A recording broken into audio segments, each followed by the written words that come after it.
Como bien lo dice su término, la electrostática pues es el estudio de la interacción de cargas entre dos cuerpos cuyas cargas se encuentran en reposo. Para dar introducción a esto, y muy corta y breve, miraremos que el átomo, siendo la unidad más pequeña que se puede tener de un cuerpo, y tiene unas partículas subatómicas que son fundamentales, en donde tenemos el electrón, el neutrón y el protón. Aquí en este cuadrito tenemos que el protón tiene una carga negativa, el neutrón, como bien lo dice, la carga es neutra, y en el protón la carga va a ser la misma que el electrón, pero positiva. Ahora, estas masas pues ya están definidas, miren que son masas casi que despreciables, a la menos 31, y esas son las unidades subatómicas con las que vamos a trabajar. Bueno, ya sabemos también que hay unas reglas que se ven en la vida cotidiana, que polos opuestos se atraen y polos iguales se repelen. Pues esa ley aplica para este tipo de cargas. Cuando las cargas son positivas las dos, pues va a haber una fuerza de repulsión, y cuando son contrarias, va a haber una fuerza de atracción.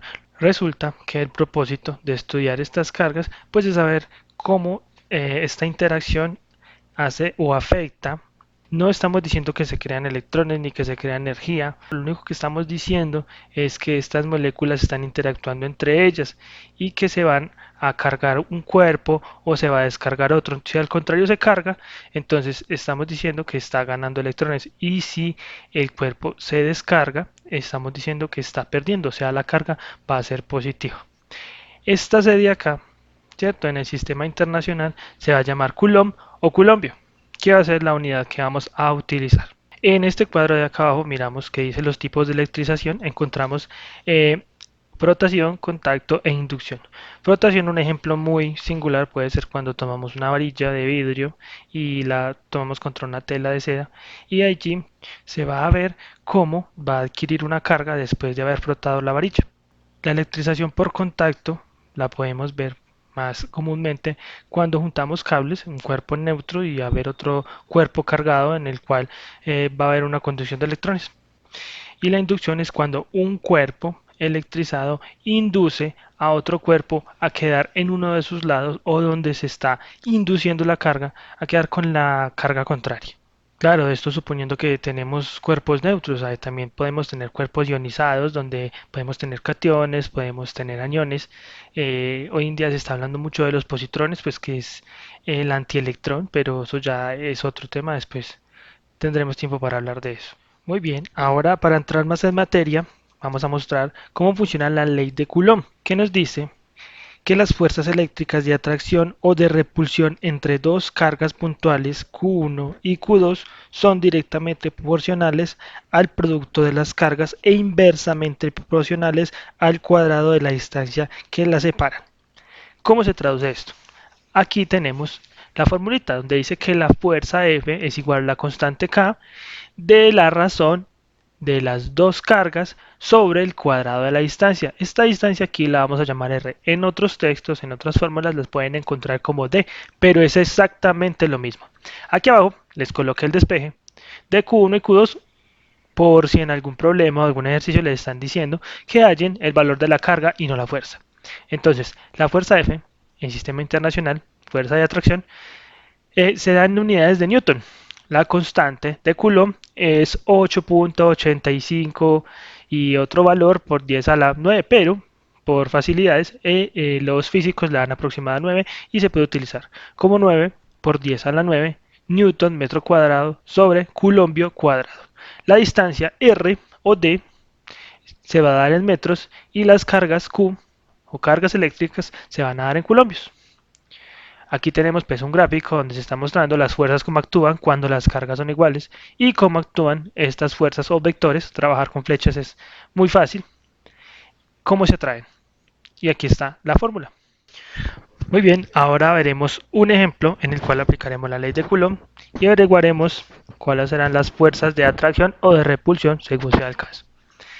Ok, dice, dos cargas puntuales positivas de 3 micrómetros y 4 micrómetros se encuentran en el aire separadas a 2 centímetros.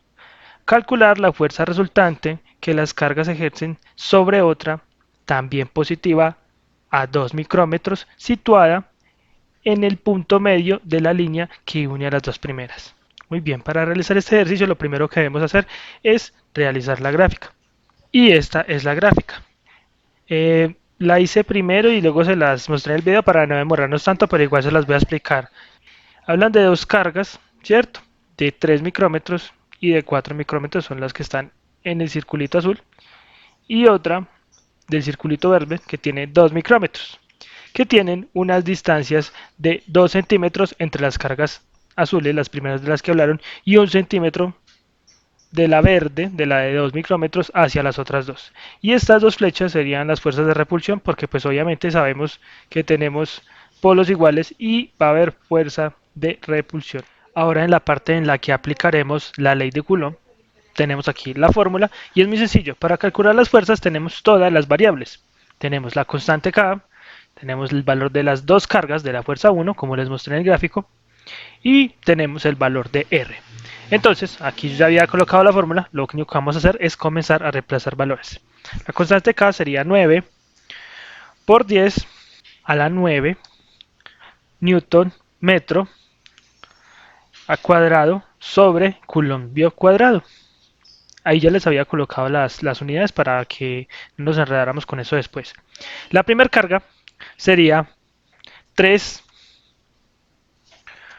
por 10 a la 6, porque un micrómetro son 10 a la menos 6 coulombios. Lo mismo para la próxima, que serían 2 por 10 a la menos 6 coulombios. Y abajo pues tenemos los centímetros, los pasamos a metros y serían 0,01 metros al cuadrado. Y esto daría como resultado 540 newton. Y ese sería el valor para la fuerza 1. Ahora, para la fuerza 2 hacemos exactamente lo mismo, pero con los datos que tenemos en el vector F2, que serían, la constante siempre va a ser la misma, 9 por 10 a la 9 newton metro cuadrado sobre coulombio cuadrado. La otra carga sería 2 por 10 a la menos 6 coulombios, ya habíamos dicho porque es 10 a la menos 6, y la carga que nos falta sería 4 por 10 a la menos 6 coulombios. Y la distancia pues va a ser la misma que hay de la carga del medio a la carga del otro extremo, 0,01 metros. Y el valor para esta operación sería de 720 newton. Y así tenemos el valor de las dos fuerzas que nos estaban pidiendo. Por último, para hallar la fuerza resultante, que sería la fuerza que se está aplicando sobre la carga del medio, la de 2 micrómetros, debemos hacer la diferencia entre las dos normas de la fuerza, porque pues sabemos que las fuerzas son vectores, entonces sería fuerza total igual a F2 menos F1. Decimos que 720 newton menos 540 newton sería igual a 180 newton. Entonces, la respuesta para este ejercicio sería que la resultante tiene una norma de 180 newton y tiene el sentido de F2, porque vemos que F2 pues es la fuerza mayor. Bueno, y de esta manera concluimos con la introducción a electrostática. De esta forma es que se resuelven los ejercicios mediante la ley de Coulomb. Son muy mecánicos, todos son muy parecidos, pero ya estaremos viendo en clase muchos más. Muchas gracias, nos vemos en la próxima.